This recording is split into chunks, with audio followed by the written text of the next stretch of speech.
got back into the truck and Michael parked under the carport in Nana's old space. Then we walked down the path to the side door. Words of introduction swam through my head. Dad, this is my boyfriend, Michael. No, not right. Dad, I'd like you to meet a special friend of mine. No, not right either. I was still debating what to say when I turned the knob of the unlocked door and we strode in. There, in the middle of the kitchen, stood my startled father in baggy blue boxers and white gym socks. Oh, goddamn, he said and put down his beer. Michael put out his hand like it was the thing to do, the only thing when confronted with one's girlfriend's father, red-faced, half-naked. Hello, Don, said Michael, shaking my father's hand. He cringed at the sound of his first name. I'm getting changed, he said, letting go of the handshake. He turned to the doorway that led to the master bedroom. I led Michael through the other doorway, into the family room. I didn't want him to see the butt of Dad's underwear. God knows there might be skid marks. We looked out the window at what we could see, given daylight was living.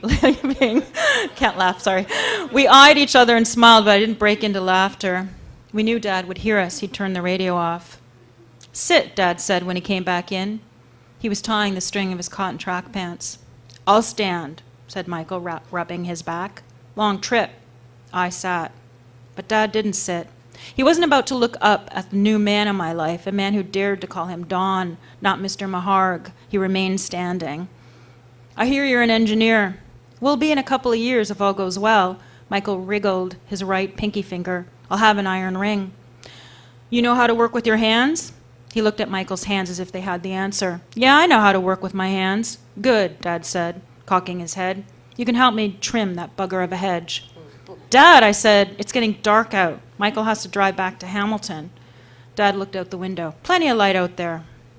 I looked at Michael, who was looking at my father, their eyes like wrestling hands. Plenty of light, said Michael, eyeing the hedge. Moments later, I shouted over the loud chirr of the electric hedge trimmer. If this isn't dark, I don't know what is. They were taking turns, holding the ladder, climbing up the rungs, climbing back down. They were in their own battle now, the prize me, pointless. It got maddening standing there in the cold dark. So I went back inside and took the heavenly hash out of the freezer. Setting the container on top of the tea towel I'd spread over my lap, I spooned cold, numbing mounds into my mouth.